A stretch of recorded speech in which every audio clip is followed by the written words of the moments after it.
What this screencast is going to look at is the idea of assignment feedback in Moodle.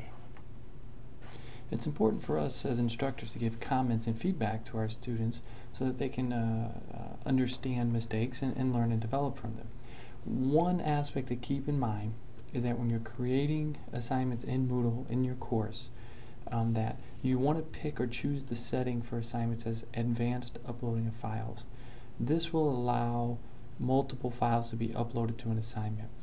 And so at the very least, if the student uploads a document and then you want to be able to make comments or changes on that document, upload it back for the student to receive through Moodle, you need to have at least 2 files.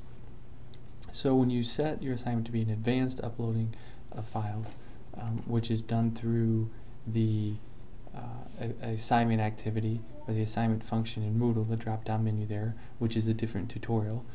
So if you see that tutorial in setting up assignments or activities, you can also then go into the setting of that assignment, determine how many files you want to allow to be uploaded, whether it's 2, 3, 5, it's up to you.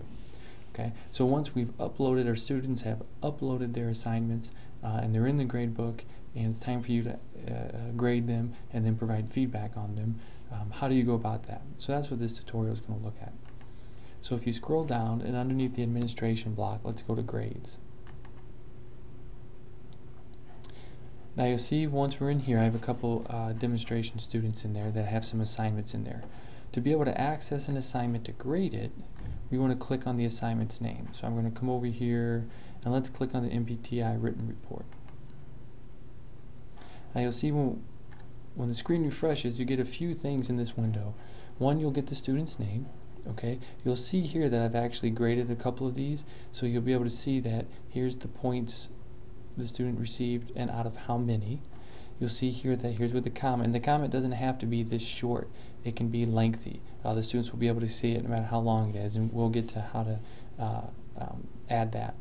You see under last modified, this gives you an idea of when the student version, when the student last uploaded a document. So we're able to see here that on Monday the 9th, demo student uploaded this document. If you come over here to the right, you can see last modified by the teacher, so you can see that when I was last in here to put this information in was on this date and this time. And you see down here is the final grade for the assignment, but notice here this assignment says update because it already has a final grade and been graded. This assignment says grade because it still needs to be graded, and notice here how this one has a final grade but says grade. Well, that's because I did quick grading, and I'll show you that in a second. But let's assume that you want to provide feedback, provide comment, or be able to upload a document for the students to access because you set it to advanced uploading of files. You would click on this area, either one, regardless of what it says. If it says update or grade, you can still do this. But let's go ahead and click on this one. So we're going to go into Jane student.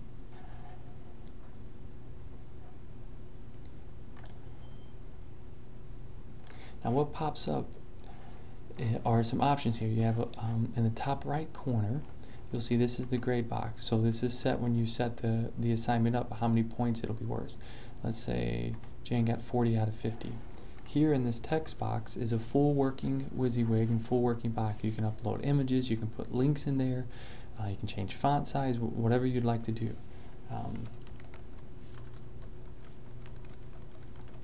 So I'm just going to leave a little comment, and this can be long. You don't have to. It doesn't have to be short. This can be lengthy and get into detail. The students will be able to access it. By checking here, you'll send a notification out to the student that the update was made. Okay. Now you have a couple options too. You can save changes. Okay. You can cancel. You can save and show next, which will take you to the next student. So you could, in the sequence, grade. Or you could just hit next. If you did that, any modifications you made here wouldn't be saved. So if we did save and show next, you'll see now I move into Dave's student, or I'm sorry, demo student, where you can see demo, very well done, 50 out of 50. Here's even the document that he had uploaded.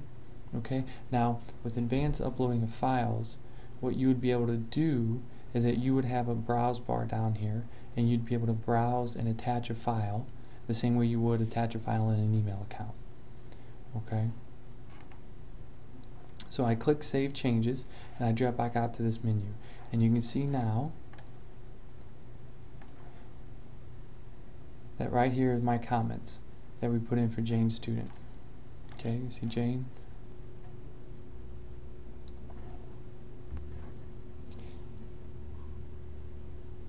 You can see if we move it over here, now Jane's status went to 40 points, and then now it's update. And by clicking on update, you simply get the same box that we did previously, and you're able to make any edits or changes to it. Okay. Now, one of the things you can do to kind of bypass that step of having the box appear and type in there and to be able to work directly on the screen is if you come over here and allow quick grading. All right. Check this little box, hit Save Preferences, and you see now what that did is that changed where my grade scale is already here on the screen, and so is my comment box. And again, you can type as lengthy of a comment as needed, and everything else has stayed the same as far as when it was last modified by the student, last modified by the teacher, and whether or not the status needs updating, and even the final grade. As I change it over here, say I change it to 32, save all my feedback, you now see how this changed to 32 as well.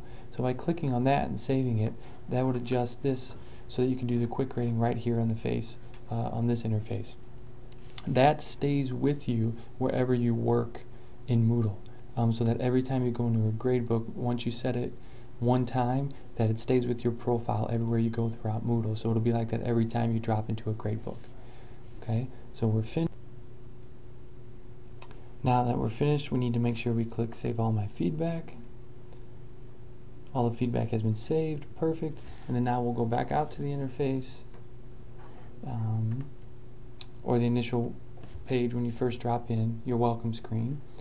We'll click on Grades, and you'll see how all the information we entered is now there. You see how when I leave the cursor on it, the message pops up as far as the feedback. Now also, while you're in here, because remember we saved the preference for quick grading, when I turn editing on, we now also get this screen. What this screen will let me do is, you see here, here's my comment box, here's my grade box. So this is where I could manually enter a grade, and then I could manually adjust the comment feedback as well. All from this screen. Now you can't upload a document from this screen, but you could do it from as far as quick responses, quick grading this way. And I save update, and all that's been, the change has been made and accepted. Now that's only done if from the previous screen you had set your preferences to quick grading. And this is how we're able to provide feedback to students.